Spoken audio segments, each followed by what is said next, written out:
वाली आधी घरवाली।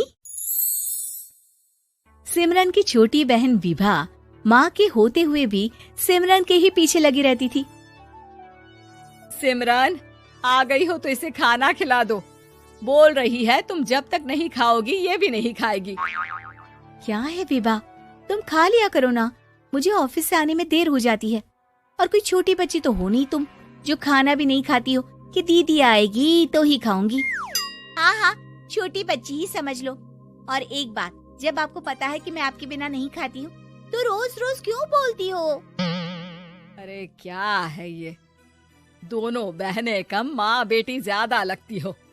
अरे दीदी की शादी हो जाएगी तब क्या करेगी बोल? जब होगी तब की तब देखेंगे।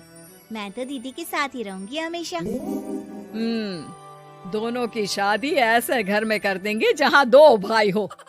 खैर, मामला आया गया हो जाता है। एक दिन सिमरन के पापा जब घर आते हैं, तुम लोगों के लिए अच्छी खबर है। वर्मा जी है ना मेरे दोस्त, उन्होंने सिमरन बेटी के लिए रिश्ता बताया है। बहुत अच्छा लड़का है, सिमरन को भी पसंद कर लिया है और कल वो लोग आ रहे हैं सिमरन को देखने अपने घर। सिद्धांत अपने माता पिता के साथ सिमरन को देखने आता है। उसे सिमरन अच्छी लगती है और शादी तय हो जाती है। सिद्धांत की माँ कहती है, अब तो हम लोग ले जाएंगे जल्द ही अपनी सिमरन को यहाँ से। अरे हाँ हाँ, क्यों नहीं, आपकी ही है अब तो हमारी बेटी। दूर खड़ी विभा सब सुन रही होती है। अब तो दीदी की शादी हो जाएगी, फिर तो वो चली जाएंगी। दीदी के बिना मैं कैसे रहूंगी? कुछ न कुछ तो करना ही होगा जिससे दीदी की शादी ही ना हो। सभी के जाने के बाद क्या शादी के बाद दीदी हम लोगों के साथ नहीं रहेंगी? अरे नहीं तो फिर क्यों रहेगी, शादी हो जाएगी तो अपने घर चली जाएगी ना। तो मैं भी जाऊंगी उनके साथ, मेरा भी सामान पैक कर देना। अरे कैसे बात कर रही हो विभा, दीदी के ससुराल छोटी बहन नहीं जाती। हाँ, कभी कभी जाकर मिलाना और रोज फोन पर भी बात कर लेना, ठीक है? नहीं पापा, आप तो जानते हैं मैं दीदी के बिना खाना भी नहीं खाती, ना ही मुझे उनके बिना नींद आती है। सिमरन बहन की बात सुनकर इमोशनल हो जाती है। अगले दिन से विभा खाना खाना छोड़ देती है। लोगों के लाख समझाने के बाद भी विभा ना खाती है ना ही सोती है। अंत में हार मानकर सिमरन सिद्धांत से मिलती है। सिद्धांत, मेरे मम्मी पापा ने बचपन से ही विभा और मुझे साथ रखा। वो मुझसे बहुत जुड़ी है। मुझे उसकी टेंशन रहेगी शादी के बाद, क्योंकि वो मेरे बिना नहीं रह सकती है। अरे ये तो छोटी सी बात है, वो हम लोगों के साथ हमारे घर में रह सकती है। जब उसकी अकल आ जाएगी या वो समझ जाएगी कि तुम्हारा घर वो नहीं बल्कि ये है, तो हम उसे घर छोड़ आएंगे, ठीक है? सिमरन खुश हो जाती है क्योंकि वो यही चाहती थी। वो माँ पिता से बात कर लेती है। अरे कैसी बात कर रही हो सिमरन, भला बेटी के ससुराल में हम छोटी बहन को कैसे भेज दे? जमाना क्या कहेगा? अरे तू पागल हो गया है, मना कर दे। इस शादी में इन लोगों का तो ये चलता ही रहेगा, कभी बहन यहाँ आ रही है, कभी वो बहन के पास जा रही है। अरे शादी हो रही है, कोई मजाक थोड़ी ना हो रहा है ना बाबा ना। माँ कैसी बात कर रही हो? सिमरन से मैं जुड़ाव महसूस कर रहा हूँ और इतनी सी बात के लिए इतनी अच्छी लड़की को कैसे छोड़ सकता हूँ? सिद्धांत की भी जिद होती है कि वो सिर्फ सिमरन से ही शादी करेगा, और होता भी वैसा ही है। सिद्धांत और सिमरन की शादी हो जाती है और दहेज में आ जाती है विभा। शादी के बाद बुआ सास कहती है, अरे माँ ना, साली आधी घर वाली होती है, लेकिन ये क्या, तुम तो उसे घर ही ले आए। तभी चाची कहती है, सिद्धांत को तो हम लोगों ने सीधा समझा था, लेकिन सबसे तेज तो यही निकला। अरे देखो कैसे दहेज तो नहीं लिया, लेकिन साली पर कब्जा कर लिया। सिद्धांत ने इस और तो सोचा ही नहीं था, लोग उन लोगों के बारे में ऐसी भी बात करेंगे। वो वहाँ से चला जाता है और चुपचाप अपने कमरे में लेट जाता है। क्या हुआ सिद्धांत, तुम अचानक से परेशान हो गए, कोई बात है क्या? अरे नहीं, वो थक गया था ना, शादी की सारी तैयारी और रस्मों के बीच, सोच रहा हूँ थोड़ा आराम कर लूं। हाँ ठीक है, आप लेट जाइए, मैं विभा का बेड लगा देती हूँ जमीन पर। क्या? वो यहाँ सोएगी? हाँ, बताया तो था कि उसे नींद नहीं आती मेरे बिना। तो तुम आराम से लेटो ऊपर, हम लोग नीचे बिछा लेते हैं। अरे नहीं नहीं, तुम दोनों आराम से लेटो ऊपर, मैं माँ पापा के रूम में जा रहा हूँ। सिद्धांत वहाँ से दूसरे कमरे में चला जाता है, जहाँ सिद्धांत के पिता उससे कहते हैं, क्या बात है बेटा, तू उस कमरे में क्यों नहीं सो रहा? बहू से लड़ाई हो गई है क्या शादी के पहले दिन ही? अब नहीं पापा, वो दोनों बहनों को बात करनी थी और मुझे नींद आ रही है, तो मैं यहाँ सोने चला आया। अगले दिन सिद्धांत तैयार होकर ऑफिस जाता है। ऑफिस में लंच के वक्त दोस्त कहता है, क्या बात है सिद्धांत, इतना सारा खाना एक ही दिन में? हाँ यार, वो सिमरन को खाना बनाने का शौक है तो उसी ने बनाया है। यार हम लोगों की तो सिर्फ एक ही बीवी है, इसकी तो दो है ना। सिद्धांत को गुस्सा आ जाता है। कैसी बात कर रहा है तू? अरे तू तो भाग्यशाली है जो बीवी के साथ साथ साली भी आ गई। अरे साली लोगों की तो आधी घरवाली होती है, तुझे तो पूरी की पूरी मिल गई। सिद्धांत का पारा अब 7वें आसमान में पहुंच जाता है। वो खड़ा होकर उस लड़के से लड़ने लगता है। हाँ, मेरी शादी में मेरी बीवी के साथ मेरी साली भी आई है, ये सच है, लेकिन सिर्फ कुछ समय के लिए, क्योंकि उसने सिमरन को बचपन से ही माँ की तरह देखा और यूं अचानक वो सिमरन से अलग नहीं रह सकती थी। इसलिए सोचो, अगर मेरी बीवी उसके लिए माँ का स्थान रखती है तो मेरा दर्जा क्या हुआ? तभी वहाँ बॉस आ जाता है। माफ करना सिद्धांत, यहाँ इस मेंटल लेवल के लोग हैं, जरूरी नहीं साली सिर्फ आधी घरवाली ही हो, कभी वो छोटी बहन तो कभी बेटी भी होती है। वेल डन सिद्धांत। सिद्धांत को अब ऑफिस में कोई कुछ नहीं कहता, लेकिन आस पड़ोस का वो तो वही हाल रहता है। सिद्धांत ऑफिस से घर की ओर आ रहा होता है कि रास्ते में उसे अपनी कॉलोनी का दोस्त मिल जाता है। क्या बात है, चेहरे की चमक बता रही है, शादी से बड़ा खुश है तू, क्यों? हाँ यार, अच्छी लड़की और अच्छा परिवार मिलना कहाँ होता है जल्दी आजकल। यार हमें भी दिला देना ऐसा परिवार जहाँ एक के साथ एक फ्री की स्कीम चल रही हो। सिद्धांत को फिर गुस्सा आ जाता है। वो दोस्त को मारने के लिए हाथ उठाता ही है कि वहाँ विभा आ जाती है। अरे जीजू, रहने दीजिए ना, ये लोग नहीं समझेंगे कि इंसानियत क्या होती है। ये सच है कि दीदी से कैसे दूर रहना ये मुझे पता नहीं था।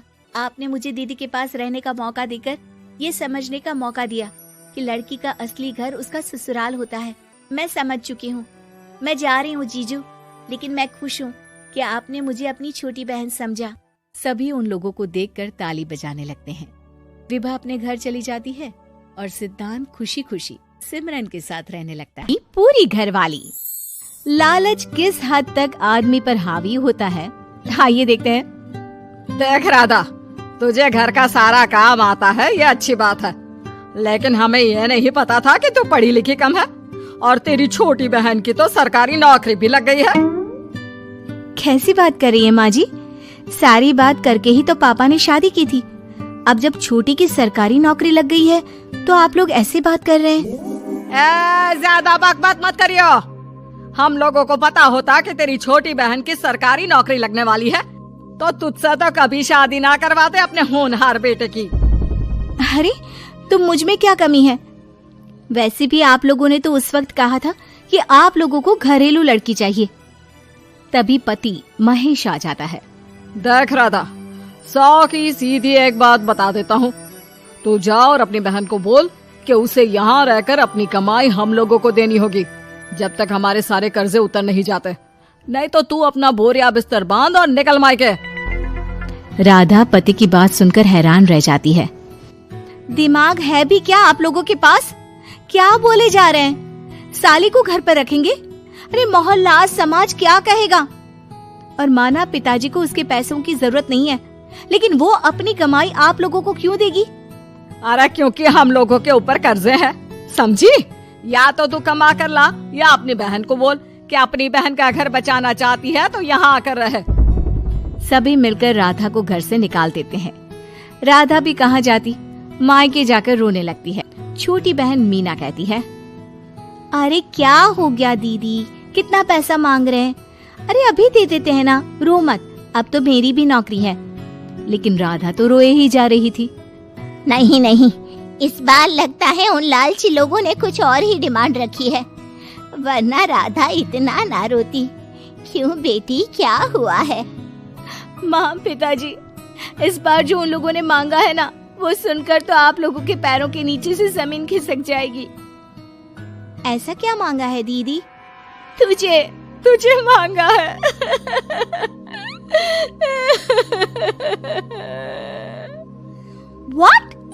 What nonsense? दीदी क्या बोल रही हो? समझ रही हो? हाँ, मेरी सास ये बोलकर भेजी है कि या तो मीना अपनी सारी कमाई उन लोगों को तब तक दे जब तक उन लोगों के कर्जे खत्म नहीं हो जाते, या फिर मैं मायके में जाकर रहूं यहाँ। क्या मजाक बना रखा है? ऐसा होता है क्या कहीं? अरे शादी की है, कोई आलू टमाटर थोड़ी है कि अदला बदली कर लो। छोटी बहन शांत होती है। माँ पिता बड़ी को समझा रहे होते हैं और वो रोए ही जा रही थी। तभी छोटी बोलती है, पापा, मैं दीदी के साथ जाऊंगी। क्या? पागल है क्या? अरे दुनिया क्या बोलेगी? माँ, वो लोग सिर्फ मेरे पैसे चाहते हैं ना। अरे वो तो वो लोग यहाँ से भी ले सकते थे छोटी, फिर वहाँ क्यों बुला रहे हैं तुझे? माँ, वो कह रहे थे कि हमें पता होता कि छोटी की सरकारी नौकरी लग जाएगी तो उसी से करवा देते उनके होनहार बेटे की शादी। हाँ, और मैं जैसे उस लपड़गंजू से शादी कर लेती। लपड़गंजू? अगर वो लपड़गंजू है तो मेरी शादी क्यों करवा दी? मैं नहीं जाने वाली वापस। अरे क्योंकि तू बेवकूफ है, तुझे जवाब देना नहीं आता। चल मेरे साथ। उन लोगों को लगता है ना साली पूरी घरवाली, तो अब देखे साली का जलवा। और शादीशुदा बेटी को पिता भी कितना घर बिठाते। उसके ससुराल जाते हैं दोनों बेटियों के साथ। आइए आइए, ले आए अपने कमाओ बेटी, ये अच्छा किया। समझदार आदमी की पहचान यही तो होती है।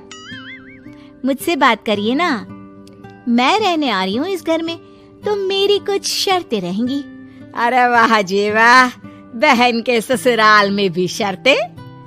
अरे और क्या, आप लोगों को मेरे पैसे चाहिए, दीदी घर का काम करेगी, इतना सब मिल रहा है। वैसे आप तो जानती हैं, बाजार में बिना शर्तों के तो एक पॉलिसी भी नहीं मिलती है। बात तो ये सही बोल रही है, सरकारी नौकरी वाली लड़कियां ऐसा नहीं मिलती। हाँ हाँ ठीक है। अच्छा बोलो छोटी बहू, क्या शर्तें हैं तुम्हारी? मैं कोई काम नहीं करूँगी। कैसी बात कर रही हो छोटी बहू, तुम नौकरी करोगी? अरे लाखों कमाओगी कि घर का काम करोगी? घर के कामों के लिए है ना ये बड़ी। दूसरी शर्त, मुझसे कोई बदतमीजी से या ऊंची आवाज में बात नहीं करेगा। अरे कैसी बात कर रही हो तुम तो ख्वाबों की रानी हो। शट अप जीजाजी, साली से मजाक करना अलग बात है, लेकिन याद रहे साली बहन होती है बीवी की, और बीवी की बहन यानी आपकी बहन। माँ ये क्या बोल रही है? बहन? अरे ना बेटा, मैं हूँ ना, बात करती हूँ ना, रो मत बच्चा, रो मत। खैर, पिता दोनों बेटियों को छोड़कर चले जाते हैं। अगली सुबह, अरे सरला, जल्दी से मेरा और तुम्हारी बहन का खाना पैक कर दो, हम लोग ऑफिस के लिए निकल रहे हैं। लेकिन सरला तो सोफे पर बैठकर टीवी देख रही होती है। देखो जी, मेरी बहन पैसे कमा रही है तो मैं क्यों काम करूं? याद है ना मम्मी जी क्या बोलती थी कि मेरा बेटा पैसा कमा रहा है, तब सारा काम मैं करती थी।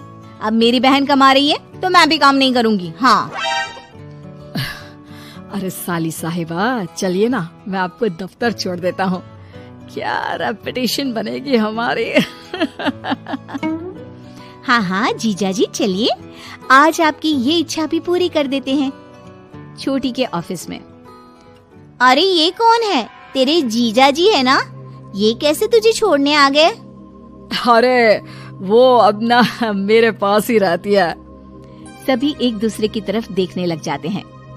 हाँ, वो क्या है ना, दीदी तो पता है घरेलू महिला है, जीजा जी के कर्जे ज्यादा हैं और पढ़े लिखे इतने हैं नहीं कि कुछ अच्छी कमाई कर पाए, तो मेरी कमाई रखते हैं। बस जैसे ही इन लोगों का कर्जा खत्म हो जाएगा, मैं अपने घर चली जाऊंगी। पास खड़े जीजा जी का मुंह बन जाता है। घर आकर, छोटी, तुम ये क्या बकवास कर रही थी? ये सबको बताने की क्या जरूरत थी? अरे जीजा जी, आप खुलेआम सबको ये कहे कि साली आजकल मेरे साथ रहती है, तो लोग क्या सोचेंगे आप जानते हैं ना। अरे उससे कुछ मत बोलना बेटा, चल मेरे साथ, तुझे ना बाजार का डोसा खिलाती हूँ। चल चल चल। हाँ दीदी, तैयार हो जाओ, डोसा खिला रही हैं आंटी जी। तीनों जा रही होती है कि पास मोहल्ले की कुछ औरतें वहाँ पर जमा रहती है। अरे लाजो बहन, बहू की बहन यहीं रह रही है क्या? हाँ हाँ, इसे भी रख लिया है। अब आप तो जानती ही हैं कि हम लोगों का दिल कितना बड़ा है। जी, इन लोगों का दिल उतना ही बड़ा है जितना इन लोगों का कर्जा। अब बेचारी बुढ़िया का बेटा लायक तो है नहीं और बहू की बहन की सरकारी नौकरी, तो ले आए घर अपने। इनका कर्जा अब मेरी कमाई से ही तो खत्म होगा ना। सबके सामने सास की भी बेइज्जती हो जाती है। घर आकर सास और बेटा दोनों छोटी पर बरस पड़ते हैं। बस, मैंने कहा था मुझ पर कोई नहीं चिल्लाएगा, मैं जा रही हूँ अब। अरे लेकिन, अरे जाने देना माँ, मुझे एक बात समझ में आ गई है। अगर हमें खुद पर विश्वास हो तो अपनी समस्याओं को हम खुद सुलझा सकते हैं, फिर हमें किसी की जरूरत नहीं है। का आदान प्रदान, वे दूसरे की थाली में घी ज्यादा दिखता है, कहावत है ना। तो उसी कहावत से प्रेरित होकर ये कहानी सुने। मीरा अपनी सहेली सीमा से कहती है, क्या रे सीमा, तेरे जैसी सास भगवान सबको दे, कोई रोक टोक नहीं, कोई बोलियां नहीं, आराम से रहती है और आराम से रहने देती है। एक मेरी सास है। माना कोई रोक टोक नहीं है, लेकिन दूसरी कई परेशानियां हैं जो मेरी सास के साथ है, तू नहीं समझेगी। चल अच्छा रखती हूँ, ननद आई है, उसकी खातिरदारी करनी है। मीरा सीमा की सास से काफी इम्प्रेस रहती है। फिर एक दिन सीमा मीरा के घर किसी काम से जाती है। मीरा की सास कहती है, हाँ भाई सीमा, क्या करने आई है? घर में कोई काम धाम नहीं है क्या? सीमा को तो शौक लगता है, ऐसे कोई कैसे बोल सकता है। आंटी, मैं कौन सा कुछ लेने आई हूँ, देने ही तो आई हूँ, ये अचार बनाया था। तभी मीरा आ जाती है। अरे तू अचार लाई है? तेरी सास ने कुछ कहा नहीं? यहाँ मेरे घर पर तो सामान सड़ जाए, लेकिन मेरी सास मजाल है किसी को चवन्नी भी देने दे। अरे क्यों ना बचाऊं चवन्नी, मेरे बेटे की मेहनत की कमाई है, तेरे भरोसे रहूं तो सब लुटा दे। अब ले ले अचार उससे और दफा कर। मीरा सीमा से अचार लेकर उसे बाहर तक छोड़ने जाती है। अरे यार, तेरी सास तो बहुत अच्छी है। क्या बात कर रही है? कितनी तो बेइज्जती करती तेरी, लेकिन फिर भी तुझे मेरी सास अच्छी लगी। मेरे घर आजा कभी, मेरी सास को देखेगी ना तब पता चलेगा। अरे इससे ज्यादा बुरा क्या हो सकता है। जरूर आऊंगी मैं तेरे घर, लेकिन मैं कुछ लेकर नहीं आ सकती। हाँ, देख रही है ना मेरी सास का हाल। हाँ हाँ, कुछ न लाना, मैं तो कहती हूँ खाली झोला ले आना बस। सीमा चली जाती है। फिर क्या, दोनों अपने काम में लग जाती हैं। लेकिन एक रोज न जाने क्या होता है, मीरा सीमा के घर आती है। सीमा की सास कहती है, अरे सीमा, देख तो कौन आया है, तेरी सहेली मीरा। मीरा, आज कैसे यहाँ पर? आजा आजा। और ये हाथ में क्या है तेरे? क्या मतलब? कुछ नहीं आंटी जी, ये तो खाली थैला है। वो क्या है ना, मंडी जा रही थी तो सोचा मीरा से मिलती चलूं। अरे काहे को मंडी जाना, कल ही मेरा बेटा सब्जी लेकर आया है। अरे मीरा, जरा सीमा का ये थैला तो भर दे। मीरा घबरा जाती है। अरे नहीं नहीं माँ जी, बिल्कुल नहीं, मैं कुछ नहीं ले सकती, हम लोग ना अलग सब्जियां खाते हैं। खैर, मीरा सब्जी तो नहीं लेती, लेकिन सीमा की सास तो न जाने क्यों कद्रदान हुई रहती है। अरे मीरा, जरा चिकन मटन बना ले, तेरी सहेली आई है। मैं फोन कर देती हूँ, वो दे जाएगा। और सुन, मिर्च जरा तेज कर देना। लेकिन मीरा तीखा नहीं खाती है माँ जी। अरे खाना चाहिए, अब सी करेगी ना तो नाक का सारा कचरा भी निकल जाएगा। हाय रे, कितनी अच्छी है तुम्हारी सास। हाँ, तभी आसपास के सारे यहाँ खड़े हो जाते हैं सुबह से ही। अभी 2 मिनट रुक ना, खुद पता चल जाएगा। तभी पड़ोसन आती है। अरे बहन जी, चाय का वक्त हो गया, सोचा चली आऊं आपके घर। अरे क्यों नहीं, वो क्या है ना, बहू की सहेली आई है तो चिकन बन रहा है, वो भी लेती जाना। मैं जरा ज्यादा ऑर्डर कर देती हूँ। और हाँ बहू, पकोड़े भी तल ले चाय के साथ। जा मीरा बेटी, सीमा की मदद कर दे जरा। मीरा सीमा के पास किचन में जाती है, जहाँ सीमा सास को कोस रही होती है। घर में कितनी मुश्किल से सब्जी और राशन आता है, लेकिन ये नहीं समझेंगी। अरे पिछले महीने भी 2 बार राशन लाना पड़ा था, लेकिन ये है कि सच्ची यार, फिर भी तू लकी है, तेरी सास कम से कम मेरी सास की तरह तो नहीं है। मीरा कुछ देर रहकर वहां से चली जाती है। दोनों बहुएं किसी तरह सास के साथ दिन काट रही थी कि एक दिन सीमा कहती है, नहीं माँ जी, बस करिए, तंग आ गई हूँ मैं आपसे। मैं अब आपके साथ नहीं रह सकती। एक बार, बस एक बार आप मेरी सहेली मीरा की सास की तरह बनकर देखिए। अरे कितनी अच्छी इंसान है वो, कितना सोचती है घर के लिए। दूसरी तरफ मीरा, माँ जी कैसी हैं आप? कुछ तो सोचा करिए, समाज नाम की भी कोई चीज होती है।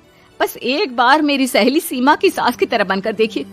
अरे कैसे जी जाती है जिंदगी, उन्हीं से पता चलेगा। दोनों की सास को आता है गुस्सा। अरे भाई, कोई छोटे बच्चे तो है नहीं जो किसी के साथ तुलना कर दे और वो कुछ ना कहे। मीरा की सास कहती है, मुझे तो सीमा के पास ही छोड़ा। सीमा की सास कहती है, तू ना मुझे मीरा के पास ही छोड़ दे। दोनों एक दूसरे से सलाह करती हैं और सासों का किया जाता है आदान प्रदान, यानी एक्सचेंज। अगली सुबह मीरा की बदली हुई सास, अरे मीरा, मेरी बेटी आ रही है। मीरा को तो आदत थी कि घर का कोई भी आए दमड़ी ना निकले, ना कुछ बनाना ना कोई लेन देन। अच्छा माँ जी ठीक है, कोई बात नहीं। अरे कैसा कोई बात नहीं, अरे लाओ 16 तरह के पकवान और ननद को देने के लिए सीधा निकालो। सीधा समझती हो ना? देना लेन देन? अरे माँ जी कैसी बात कर दी। इस घर में जो कोई कुछ भी ले आए, लेकिन मजाल है घर की चवन्नी भी कहीं चली जाए। अरे ये तो परंपरा ही नहीं है इस घर की। बाकी खाना हो तो रोटी दाल बना देती हूँ। रोटी दाल तो मेरी बेटी दुख में भी नहीं खाती, तो मायके में क्यों खाए। मैं अभी चिकन, मटन, पनीर और दाल ऑर्डर कर रही हूँ, सब बना देना। लेकिन मेरी तो आदत ही नहीं है इतना सारा खाना बनाने की। नहीं माँ जी, मुझे तो माफ करें। अरे कैसी बात कर रहे हैं, तेरी सास की बेटी नहीं आती थी क्या? आती थी ना, खूब आती थी, लेकिन मजाले की सास कुछ एक्स्ट्रा कर दे। माँ जी देखिए, मेरी तो ये आदत नहीं है। दूसरी तरफ सीमा, माँ जी वो मेरे मायके से लोग आ रहे हैं, तो मैं जरा उन लोगों के लिए कुछ बना लेती हूँ। क्यों बना लेती हो? दाल रोटी बनी है ना, साथ में अचार रख देना। वैसे आ क्यों रहे हैं बेटी के घर? सीमा को तो बहुत बुरा लगता है। कहाँ तो उसकी सास पड़ोसी के कुत्ते को भी घी की रोटी खिलाती है, और कहाँ ये मीरा की सास जो उसके मायके वालों के लिए सूखी रोटी अचार रख देने की बात कर रही है। वो मेरी भाभी आई है ना, नहीं तो शादी के बाद भाई पहली बार आ रहा है। हाँ तो उन लोगों को बोल दो, हमारे घर का रिवाज है सास के लिए 10 साड़ी, हार और सजावट का सामान लेकर ही आना, समझे? सास तो बोली जा रही थी, लेकिन सीमा को कुछ समझ में नहीं आ रहा था कि वो क्या करे। सीमा का पति, अरे सीमा क्या हो गया? तुम्हें तो माँ से बिल्कुल ऑपोजिट चाहिए थी ना। कहाँ माँ हर किसी के आओ भगत में तुम्हें लगा कर रखती थी, लोगों से खूब मिलती, घर का सामान बांटा करती थी। अरे याद है ना, तुम्हारे घर वाले आते थे 1 पैकेट लेकर और जाते थे पूरे 10 थैले के साथ। अब आएंगे 10 पैकेट लेकर और जाएंगे खाली हाथ। सही है? नहीं मुझे नहीं चाहिए ऐसी सास, ये सब तो मुझे पता ही नहीं था।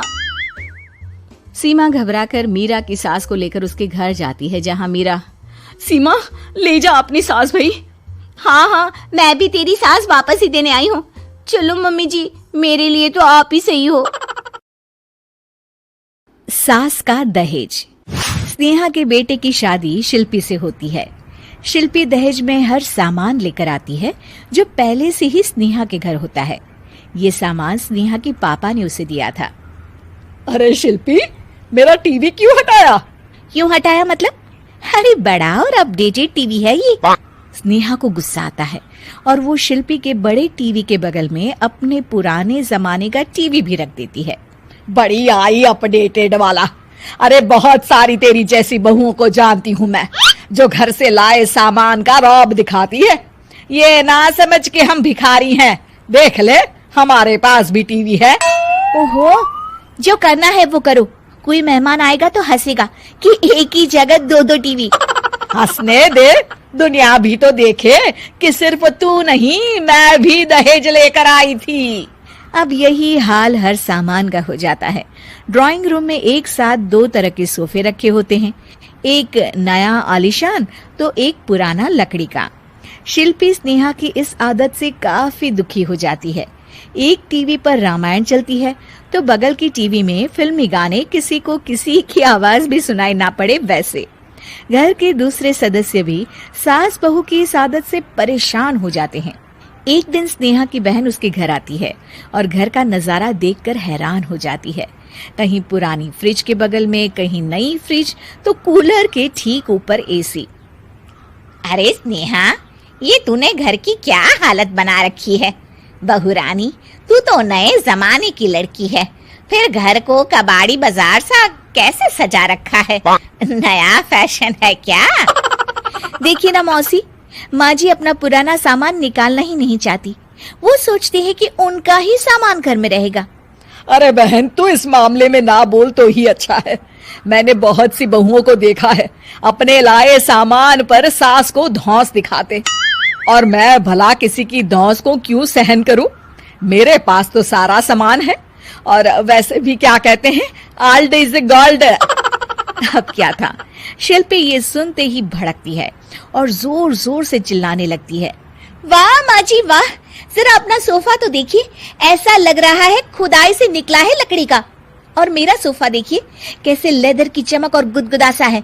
अरे आपका तो पुराना धुराना सा है। शिल्पी देख, मेरे पिताजी ने जो दिया है वो उनकी निशानी है, उसके बारे में मत बोल। तू तेरा सामान ले जाकर अपने कमरे में रख ले। क्यों? मैं अपना सामान क्यों कमरे में रखूं? और जो मेरे ससुराल आए वो यही कहे, ओ कितना ओल्ड फैशन घर है। दोनों की बहसा बहसी में मौसी सर पकड़ लेती है। तुम दोनों जब देखो तब लड़ती रहती हो। मैं तो चली किचन में बादाम का शरबत बनाने। सुन, बादाम का सिलबट्टा जो मेरी माँ ने दिया था उसमें पीस लेना। तो शिल्पी बोल पड़ती है, मौसी कसम है आपको, आप मेरे पापा की दी मिक्सी में ही बादाम पीसिएगा। खैर, मौसी तो जाती है किचन में, लेकिन ड्राइंग रूम में सास बहू की बहसा बहसी जारी रहती है। तभी शिल्पी को गुस्सा आ जाता है और वो अपने पापा के दिए सोफे पर जाकर जोर से बैठती है, लेकिन तभी सोफा जोर से आवाज कर टूट जाता है। हे भगवान, ये क्या हुआ?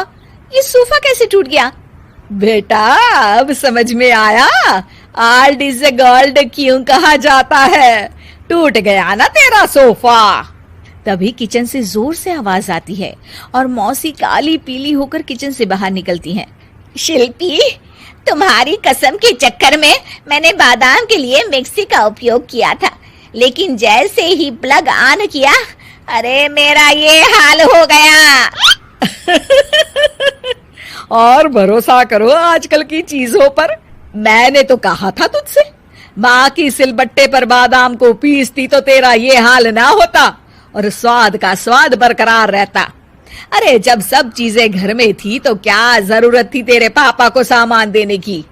वैसे भी बहू, आजकल दहेज वही मांगता है जिनकी खुद की काबिलियत नहीं होती। आप ठीक कह रही हैं माँ जी। मेरे लिए ये सौभाग्य की बात थी कि आप लोगों ने पापा से कोई डिमांड नहीं की थी, लेकिन मैं आपको समझ ही नहीं पाई। मुझे माफ करिए। अब इस घर में नई चीज तभी आएगी जब पुरानी खराब हो जाएगी।